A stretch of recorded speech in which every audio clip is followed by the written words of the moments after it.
Hello everyone, आप सभी को मेरा नमस्कार। कैसे हैं आप सभी? आई होप आप सभी बहुत अच्छे होंगे। तो दोस्तों, इस वीडियो में जो टॉपिक मैं कवर करने जा रही हूँ वो है आपकी क्लास 11 की बुक माइक्रो इकोनॉमिक्स का चैप्टर फर्स्ट, इंट्रोडक्शन। तो चलिए देखते हैं इस वीडियो में हम कौन कौन से टॉपिक कवर करेंगे। सबसे पहले हम देखेंगे रिसोर्सेज ऑफ एन इकोनॉमी या factors of production. Second is economic problems या चॉइस प्रॉब्लम। ओके, इसके बाद हम देखेंगे scarcity, that is very important topic. And at last हम देखेंगे causes of an economic problem. तो चलिए दोस्तों, शुरुआत करते हैं रिसोर्सेज ऑफ एन इकोनॉमी या फैक्टर्स ऑफ प्रोडक्शन से। एक इकोनॉमिक के क्या रिसोर्सेज होते हैं या फैक्टर ऑफ प्रोडक्शन क्या होते हैं। तो इकोनॉमी के रिसोर्सेज समझने से पहले हम समझते हैं कि डे टू डे लाइफ में हमारे क्या रिसोर्सेज होते हैं। ठीक है, बहुत ही मैंने एक आपका रूटीन एग्जांपल लिया है जिसकी हेल्प से you will easily understand the meaning of resources. देखिए बच्चों, अभी मैं आपको यूट्यूब से टीचिंग करवा रही हूँ, है ना। आप मेरा वीडियो यूट्यूब पे देख सकते हो और उससे लर्न कर सकते हो।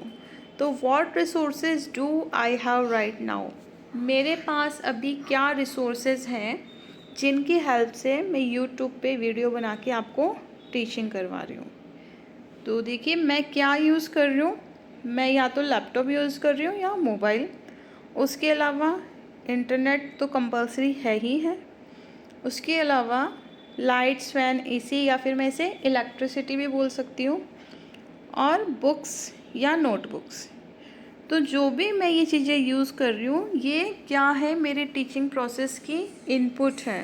ठीक है, और उस इनपुट के थ्रू ही आपको आउटपुट में क्या मिल रहा है, you are getting a educational video. ठीक है, तो मैं इन्हें इनपुट कह सकती हूँ, या ये मेरे रिसोर्सेज हैं, या ये मेरे फैक्टर ऑफ प्रोडक्शन है। ठीक है, तीनों का हो मीनिंग उसका सेम ही रहेगा। इनपुट है ये रिसोर्सेज इस वजह से क्योंकि इनपुट से आपको क्या मिल रहा है, आउटपुट मिल रहा है एक वीडियो के रूप में, एक एजुकेशनल वीडियो के रूप में। रिसोर्सेज है मेरे ये, और फैक्टर ऑफ प्रोडक्शन है। फैक्टर ऑफ प्रोडक्शन है तो क्या प्रोड्यूस कर रहे हैं, क्या ये किसी गुड्स को प्रोड्यूस कर रहे हैं? नहीं, ये किसी भी गुड को प्रोड्यूस नहीं कर रहे हैं, है ना। क्या ये किसी सर्विस को प्रोड्यूस कर रहे हैं? येस, दे आर प्रोवाइडिंग और प्रोड्यूसिंग अ सर्विस, है ना। मैं आपको क्या प्रोवाइड करवा रही हूँ, मेरी सर्विस प्रोवाइड करवा रही हूँ यूट्यूब के through with the help of this resources, this factor of productions या दिस इनपुट्स। तो आई होप आपको समझ में आ गया होगा कि रिसोर्सेज क्या होते हैं। तो चलिए अब देखते हैं कि एक इकोनॉमी के कॉन्टेक्स्ट में रिसोर्सेज की क्या डेफिनेशन होती है। तो चलिए देखते हैं। What ever is use in production of goods and services is called inputs.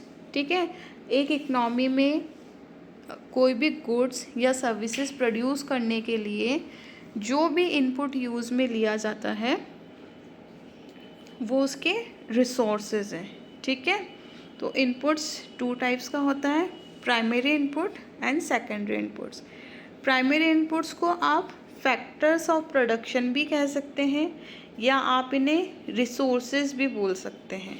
ठीक है, रिसोर्सेज का देखो सिंपल का मीनिंग है all factor of productions are resources of that economy. ठीक है, तो देखते हैं कि एक इकनॉमी में गुड्स एंड सर्विसेज को प्रोड्यूस करने के लिए हमें क्या क्या चाहिए होता है ना।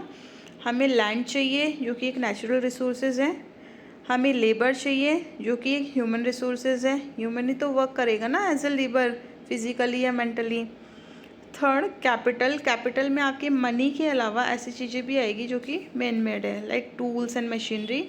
एंड फोर्थ इज़ एंटरप्रेन्योर, जिसमें ऑनर या मैनेजर हो सकते हैं।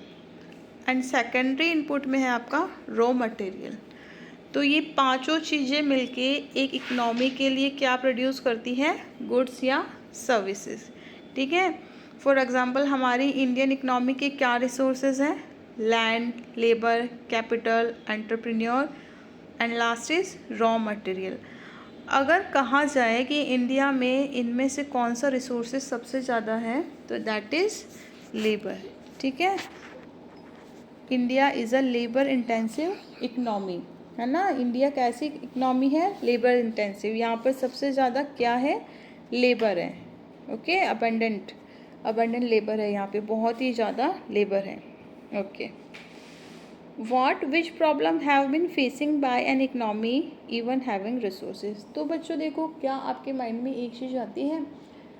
इंडियन इकनॉमी है, इसी तरीके से जापानीज़ इकनॉमी है, चाइनीज़ इकनॉमी है, यूएस इकनॉमी है। तो इतने सारे रिसोर्सेज होने के बाद में भी इन इकनॉमीज़ को क्या प्रॉब्लम फेस करनी पड़ती होगी? अगर आप थोड़ा सा एनालाइज करोगे तो you will get an answer, आपको आंसर फाइंड आउट हो जाएगा। जो प्रॉब्लम इन्हें फेस करनी पड़ती है दैट इज़ स्कैरसिटी, है ना। स्कैरसिटी का सिंपल मीनिंग है कमी। अब रिसोर्सेज तो है ही अवेलेबल, लेकिन इनकी एक लिमिटेड क्वांटिटी ही अवेलेबल है ना। लाइक लैंड है तो लैंड लिमिटेड है अर्थ पे, इसी तरीके से labour is also limited, capital is also limited, entrepreneur is also limited and raw material is also limited. मतलब जो सारे रिसोर्सेज हैं उनकी एक लिमिट है। ओके, उनकी एक सीमा है।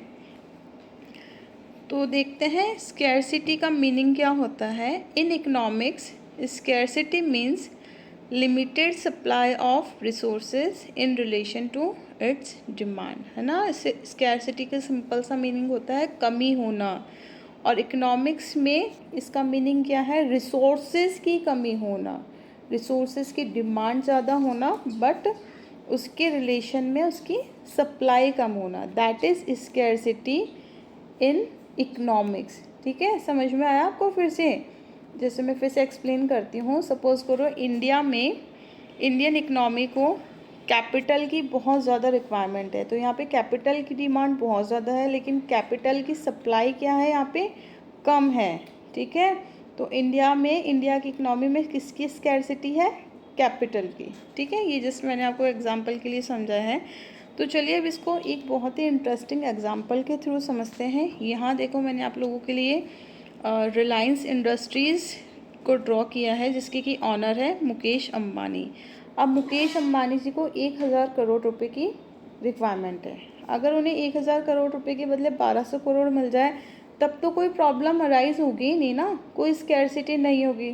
ठीक है, बट क्या हुआ? मुकेश अंबानी जी को डिमांड थी 1000 करोड़ की, और उन्हें सप्लाई कितने की है? उन्हें अवेलेबिलिटी कितने की है? 500 करोड़ की। तो 500 करोड़ की उन्हें कमी हो गई। अब देखो, कमी होते ही क्या अराइज हुआ है? प्रॉब्लम ऑफ चॉइस, है ना। मतलब कि सपोज़ करो मेरे पास में 5000 रुपये हैं। ठीक है, अब 5000 रुपये हैं और मुझे चाहिए थे 10,000 रुपये। तो 10,000 के बदले अगर मुझे 10,000 मिलते तब तो कोई दिक्कत थी नहीं, लेकिन 10,000 के बदले मुझे 5,000 रुपये मिले या 5,000 रुपये मेरे पास अवेलेबल है, तो मुझे चॉइस की प्रॉब्लम अराइज होगी ना। मतलब मैं सोचूंगी ना कि 5,000 रुपये में मैं ऐसा क्या काम करूँ जो मेरे लिए ज़्यादा यूज़फुल है, मेरे लिए ज़्यादा एफिशिएंट है, या मेरे लिए ज़्यादा रिवॉर्डी है। ठीक है, तो मुकेश अंबानी जी के सामने कौन सी प्रॉब्लम अराइज हुई है? प्रॉब्लम ऑफ चॉइस, है ना। वो चॉइस करेंगे कि अब वो इन 500 करोड़ का क्या यूज़ करें कि जिनसे इन 500 करोड़ के रिसोर्सेज का बेस्ट यूज़ हो सके, एफिशिएंट यूज़ हो सके, और ये उनके लिए मोस्ट रिवॉर्डी सिचुएशंस लेके आए इन फ्यूचर में। तो देखिए मुकेश अंबानी जी ने क्या किया, उन रिसोर्सेज का ऑल्टरनेट यूज़ किया, है ना। ऑल्टरनेट यूज़ क्या किया उन्होंने? 100 करोड़ उन्होंने टेक्सटाइल इंडस्ट्री में लगाए, 100 करोड़ टेलीकॉम में, 100 करोड़ एंटरटेनमेंट में, 100 करोड़ एनर्जी में, एंड 100 करोड़ उन्होंने पेट्रोकेमिकल इंडस्ट्रीज़ में इन्वेस्ट किए या लगाए। तो इस तरीके से जो 500 करोड़ रुपए उनके पास अवेलेबल थे, मुकेश अंबानी जी ने क्या किया? उनका बेस्ट से बेस्ट यूटिलाइजेशन करने की उन्होंने कोशिश की है। चलिए आगे बढ़ते हैं। अब देखते हैं कि इकोनॉमिक प्रॉब्लम या चॉइस प्रॉब्लम क्या होती है।